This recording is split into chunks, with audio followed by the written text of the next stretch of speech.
government weaponization and the House Judiciary Committee Chairman Jim Jordan from the great state of Ohio. Congressman, good to see you. Was it a little bit ironic that Democrats are trying to censor RFK during a government censorship hearing? Yeah, totally. I mean, I think everyone in the room laughed when we talked about that, but it was true. But it's consistent with these guys. Remember, they tried to censor RFK, a tweet he put out, that Robert Kennedy put out on the 23rd of January, 2021. So 37 hours. There's a 1 a.m. email sent from the White House Executive Office of the Presidency to Twitter. In that email, at 1 in the morning, 37 hours into this administration, they were trying to take down, had one of his tweets taken down. So think about this. They're trying to censor their Democrat presidential primary opponent the third day on the job, for goodness sake. They've been at it, and they continue today with the Democrats on the committee.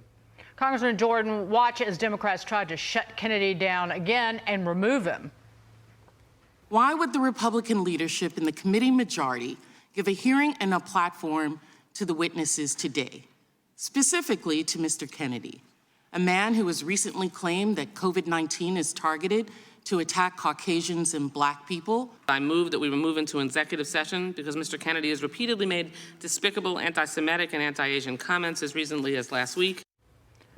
This is how Bobby Kennedy clapped back at that failed attempt. I've spent my life in this party. I've devoted my life to the values of this party. Censorship is antithetical to our party. It was appalling to my father, to my uncle. We need to be able to talk, and the First Amendment was not written for easy speech. It was written for the speech that nobody likes you for. Congressman, I heard some conservative commentators say it was a mistake for the committee to call Bobby Kennedy because of the controversy that he brings with him. After today, what do you say to them? Yeah, I think this was an example of why we have a First Amendment. I disagree with what Mr. Kennedy said last week, but I'm not for censorship. And frankly, the Democrats used to be the party that also embraced the First Amendment. My good friend was there. He's the campaign chair for the Kennedy campaign, Dennis Kucinich. Good friend. He's far left. He thinks I'm crazy conservative, but we're friends. He was at our daughter's wedding. I mean, he's the kind of guy, let's have the debate, let's see who wins, and then let's move on to the next issue. That's how it's supposed to work in America. And if you get away from that, and Mr. Kennedy talked about this particularly in his written testimony, about how it's so important you have a robust First Amendment where you have debate, because if you don't settle things with debate, it gets scary. It gets real scary. And as he said in the committee today, when you have people in government limiting speech, it never winds up in a good place. It always leads to tyranny. And that was his point, I think. So this is the real concern we have. And now this pattern of big government, big tech, big media, legacy media working together to suppress speech and suppress the freedom of the press. We had another good witness there today, Emma Jo Morris, who was the one who first, October 14, 2020, had the first story about the Hunter Biden laptop, and that story was suppressed. So that's a scary environment to go to, but that's exactly where the left now wants to take us. By the way, Dennis Kucinich, also a friend of mine, left-winger. I don't agree with that guy on anything, but, you know, you can debate with him, and he's a good human being. And the FBI told Twitter, an FBI official told Twitter that that was Hunter Biden's laptop, and they censored it anyway. And another FBI official said, no more comment, no more comment. Good point, because now the FBI, who was, again, like you just mentioned, saying the issues to Twitter about the laptop, now they want a new headquarters, Congressman. You know about this. Moving outside the D.C. suburbs. It would cost the taxpayers $3.5 billion. Is this something, with all the shenanigans at the FBI, that you guys are going to approve? Of course not. That's ridiculous. There's no way we're going to treat the American taxpayer that way. The Speaker's been clear about this as well. That is not going to happen with Republicans in control of the House of Representatives. To your point, Dagan, that was real important. The day Emma Jo Morris' story comes out in the New York Post about the emails on the Hunter Biden laptop, October 14, 2020, that very day, our government, the FBI, was meeting with Twitter, and then later that day had a meeting with Facebook. In the first meeting with Twitter, someone from Twitter asked the FBI, is the laptop story real? Is it real? And the response was, yes, it is. And then quickly, a lawyer from the FBI said, no further comment. Later in the day, when they met with Facebook, they got their story straight. They got together, had deliberations, the FBI did. When Facebook brings up the same question, because this is a huge story, brings up the same question on the same day again, brings up that same question, asks the same question, Miss Demlow, the head of the Foreign Influence Task Force, the lady we deposed on Monday, she said, no comment. The FBI knew it was real. They knew what was on it was authentic. They knew it was real, and yet they let the tech community believe that it was a Russian information op. And of course, that story was suppressed, wasn't allowed to be shared. I mean, it was as wrong as it gets. And it was just weeks before, as we all know, the most important election we have. Election for President of the United States. It's called election interference.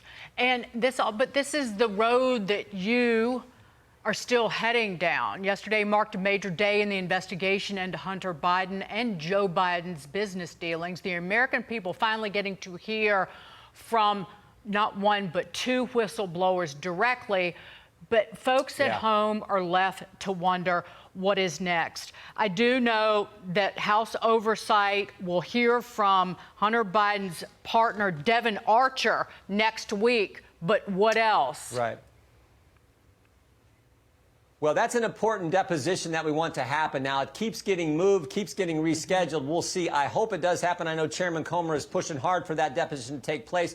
Of course, we had today Senator Grassley finally released to the American people the largely unredacted 1023 form about this confidential human source and his conversations he had with the foreign national who gave a bunch of money to the Biden. So that's out there as well. But I think from our angle, from the Judiciary Committee's perspective, the changing story of U.S. Attorney David Weiss. He told me on June 7th, oh, I got complete authority to charge where I want, when I want, and whatever charges I want to bring. And then 23 days later, on June 30th of this year, just last month, he said, well, actually, I don't. I'm limited to my geographic U.S. Attorney's District. Now, what happened in between those two dates? The two whistleblowers who testified publicly yesterday had their transcripts from their private testimony released on June 22nd. And suddenly David Weiss says, wait a minute, I better change my story, because Mr. Shapley said David Weiss told him and 5 other people in a meeting that he did not have ultimate authority, even though the Attorney General said he did not have ultimate authority, asked for special counsel designation, and Main Justice turned him down. You know, Congressman, I served with you in the House, and a lot of Americans want you to be the Department of Justice. They want you to be the FBI. They want you to be the IRS, but you're not. You're a legislative branch. You have certain tools that you're using. Right. But really, what is the net outcome that you want? To expose what happened and put pressure on the FBI and the DOJ to actually take action on crimes that were committed? Or what's the end goal here? I think there are 3 things. One, use the appropriation process like you referenced before. No money is going to be going for this new headquarters. Other things we can do to limit how American tax dollars are spent, particularly from these agencies that we think have been turned against the American people. 2, FISA's up for reauthorization. No way that gets reauthorized in its current form. We Republicans on the Judiciary Committee, I think Republicans, and frankly some Democrats, I think are willing to work with us to stop that reauthorization in its current form. And then 3rd, the Speaker's been clear about this. If we have to move to an impeachment inquiry phase of our investigation, he's willing to do that, but we still have to gather facts and see if that's where this takes us. But impeach who? Well, the Speaker in that situation is talking about the folks at the Justice Department, the Attorney General, based on this idea that their story keeps changing. And the story that hasn't changed, the testimony that's been consistent, is Gary Shapley and Mr. Ziegler, who testified. They have been straight, and they're as credible as I've ever seen whistleblowers who've come forward. Right. If these 2 IRS agents, as nobly as they testified yesterday, under oath, can't Merrick Garland testify under oath, and others. Yep. Congressman, country music star Jason Aldean, performing in your home state tonight as liberals cry over his new song and music video. Listen to what some folks said outside of his bar in Nashville, what they had to say about it.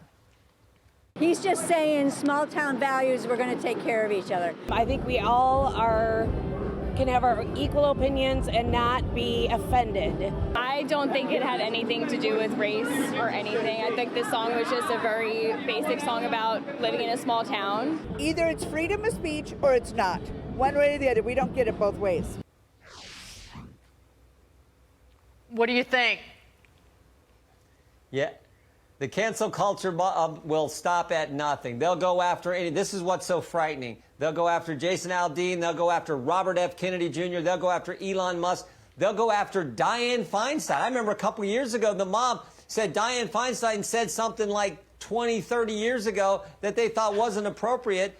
So the Dianne Feinstein Elementary School in somewhere in California, they're going to change the name, and they did. And this is a liberal iconic senator for the Democrats. So the mob knows no bounds. That's why the hearing that took place today, focusing on protecting the First Amendment, your right to speak, your right to talk, and not be harassed for doing so, especially from your government, is so important, because when the government's doing it, that allows the cancel culture mob to get stronger and more forceful. That is a huge problem. It's one of the reasons we have this select committee and are focusing so much on this particular issue. Jim Jordan, a man of many talents, taking Aldean back to the hearings in the House and the fight that you have for free speech. I love it. Thank you for joining us. And listen, love watching you. Maybe we should bring him job. in sometime. Yeah, we should. Yeah. Exactly. That would be great. You guys keep it up. Take care. We'll cover that one. Jim Jordan, thank you.